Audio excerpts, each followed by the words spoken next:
Well, 84 veterans have now made it back to Siouxland safely. Our Taylor Deckard went on the Midwest Honor Flight Mission 10 to capture their experiences. And Taylor, how was the trip?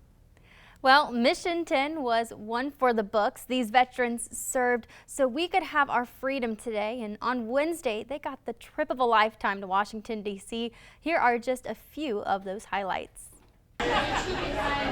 It was a bright and early morning on Wednesday, June 1st for 84 veterans and their guardians. We go and come in one day. We were up at 3 o'clock this morning. Taking a bus from the hotel to the Sioux Falls Airport to board their chartered flight to Washington, D.C. for the day. Oh, say can you see? Been looking forward for 2 years. They got postponed because of COVID. And so now I finally got to go. Before the plane took off, stories of war and their time in their service were already being shared. The suspense of the thing, it's going to be interesting. Every flight has small details integrated to make it very special for the veterans. The Falls Crash team is going to send us off with the water cannon salutes. Every flight is unique. Every flight we have new veterans, but our mission remains the same, and that's to honor our veterans by bringing them to D.C. Veterans were greeted at the gate first thing in D.C., heading into a packed day full of visiting the memorials. First stop was the Navy Memorial in downtown D.C. There are so many smiling faces, seeing healing, and veterans opening up with their guardians about their time overseas. Many of the veterans shared they were overwhelmed with emotions. Can't change the past. All you can do is hope for the future to be better. Then we had a stop at FDR for lunch and a pause for shade as temperatures were reaching 95 by the afternoon. Thank you for your service and welcome. Everywhere veterans went, there was someone there to shake a hand and offer a greeting. Thank you. Thank you. The National Mall was a stop that many were anxious to see, home to the Korean War Veterans Memorial and the Vietnam Veterans Memorial, drawing up feelings many had buried in their past. So many young people got killed for. I still don't know why we were there. And I did what I did, and I was there because I had to be there, and I made a commitment to God and my country to say, I'll protect it. Many veterans saw the wall for the first time and touched the names of loved ones from their past. There's just open wounds. His life was shortened while I was over there, but I didn't even realize it at the time. And the last stop of the day was the Arlington National Cemetery and the exchange of the guard, a peaceful yet humbling experience for the veterans. Interesting to watch it with a lot of work going on to get that straight for the guys that are out there going back and forth on that. Yeah. After a full day of traveling and visiting these monuments like Iwo Jima, veterans had a lot to reflect on. Wonderful. the entire day was fantastic. It's hard to describe. The different statues and recognizing how people honor a veteran. I really appreciated that. Awesome. It was so much more than we expected. I don't know as though I ever deserved it. I just did my job, and this group of veterans and whatever supporters, they do a fantastic job.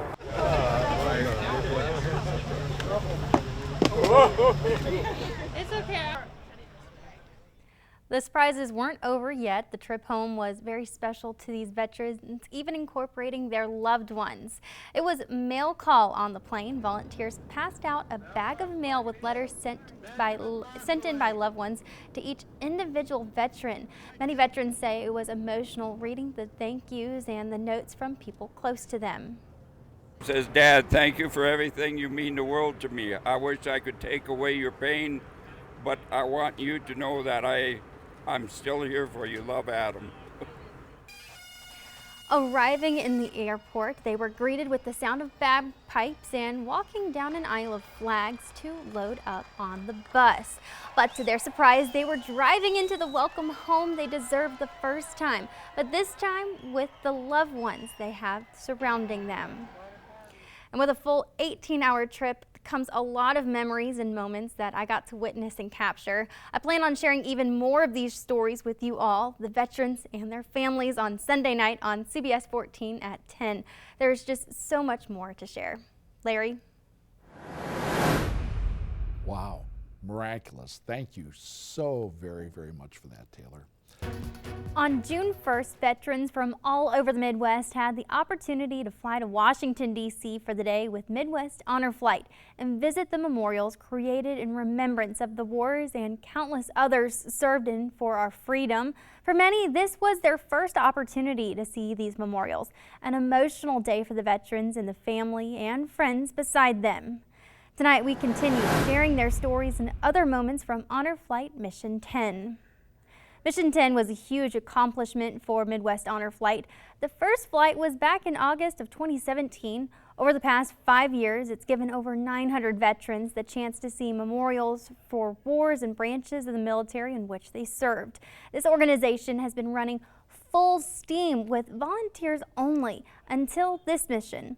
Aaron Van Beek, who started the organization based in Sioux Center, left his job as a teacher to run Midwest Honor Flight full-time.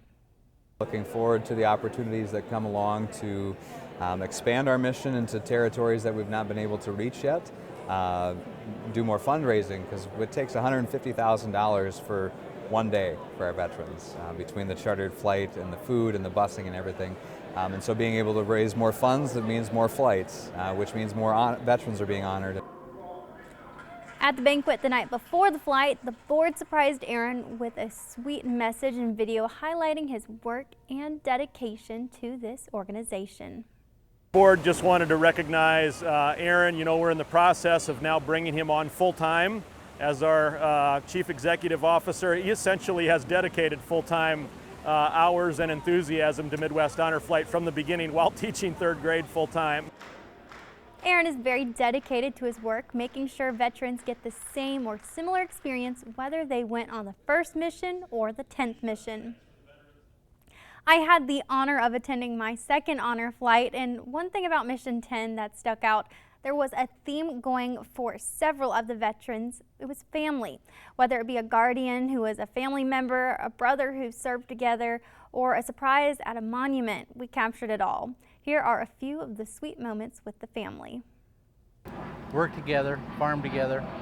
A first for Midwest Honor Flight was taking 2 sets of twins. I caught up with Dean and Jean from Lamars, Iowa, both deployed to Vietnam, now both getting the chance to go to D.C. It's like when we went to Vietnam. It was the same thing. I mean, we were both there at the same time, and, you know, we did what we had to do, and we got out in '69, and so it's nice to have a brother that can go along with you. They were the only 2 brothers in the family, so their parents had to sign off to allow them both to go overseas together. I never regret going to Vietnam. It brings back memories. I mean, when we first went over there, you know, because, you know, you didn't know anybody, and you were how many miles away from home? Separated by shifts, never working at the same time. One on graveyard, the other on a swing shift. But since then, they've been inseparable, living just 5 miles apart. Roger Austin Fort got the surprise of a lifetime when his son and niece surprised him at the World War II Memorial. I took a double take on it and looked again, it was my son. He flew in from Tennessee for the day. Austin Ford says it was one of the highlights of his trip. They contacted each other and surprised me big time. Other families surprised their veterans as well.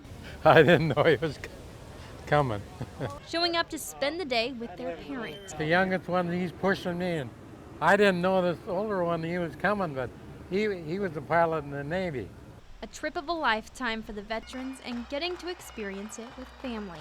My son is with me and his wife is with him and his dad, her dad. I'm honored to share the story and experience of a Vietnam veteran from Sioux Falls who was a prisoner of war and once missing in action. Here's his story of honor, faith, and perseverance. From 1971 to 1974, U.S. Navy veteran Marty Saffel was in a Fleet Air Reconnaissance Squadron flying over Southeast Asia until his helicopter was shot down and was captured by the enemy. I got away, but not after 6 weeks, but I'm here. I'm alive. I'm happy I'm here. It's been a long road for Marty to get where he is today, recalling the awful experiences he endured during his service. I was in a cage in a hole at night. They threw rocks on plywood or stuff to hold us down, keep us awake all night. They beat us. I lost my toenails when they questioned us, they used bamboo slivers underneath the toenails and stuff like that to get our answers. He says a village let 6 of them go, but when their team returned to save the families in town, everyone was gone. Every one of them were killed. Mothers, babies cut out of them. There was nothing left. Something veterans don't speak about often is what happens when they get home from war. I had a lot of problems with PTSD. I've been through a lot of counseling. It's not been easy. I've been on disabilities. I got a medical, honorable but with medical out of the service. So I've been on disability and I've been looked down upon by my own family, by everybody saying, you don't look like you're disabled. There's a lot of things that's gone on that I've been through that I haven't had anybody there to help me. Midwest Honor Flights helps bring healing to those who encountered so much fighting for our freedom. We fought in those countries that I was in, doing reconnaissance and fighting and trying to keep our way of life, our freedoms, and for everybody in the country. And I fought for those freedoms. There was only one person that he relied on during those 6 weeks of torture and the many years of PTSD that followed. God. That's all I can say. With over 700 veterans on the wait list to get on a flight, Midwest Honor Flight is hoping to expand into Nebraska in the near future. The director of Midwest Honor Flight shares they are planning to add Nebraska to the list of states they serve and are still working out some details with the Honor Flight network on what that will look like. Lyle Cook from Coleridge, Nebraska made it on this flight. They have already taken veterans from Nebraska to make sure they get the same chance as other veterans in the Siouxland area. And you guys can take out your phone right now and scan the QR code on your screen for more information on the Midwest Honor Flight and to get your veteran on the waiting list or to donate. We will have all of that information and these amazing stories for you to see again online now at SiouxlandNews.com. Well, we aren't done with sharing some of the great stories from the Honor Flight Mission 10. Throughout this newscast, you'll hear from veterans and other attendees during their trip to Washington, D.C. Stay with us. Having the opportunity to tell them this is long overdue and to personally thank them for their service. It's been emotional.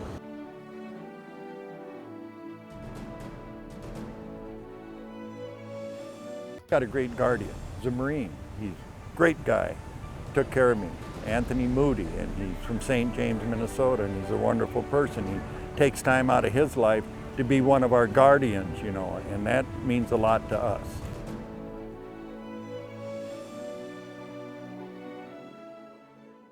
With willing heart, helpful hands, we do the difficult at once.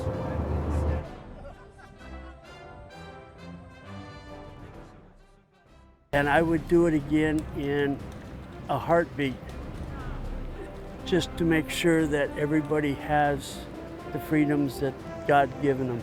I was in an aircraft carrier.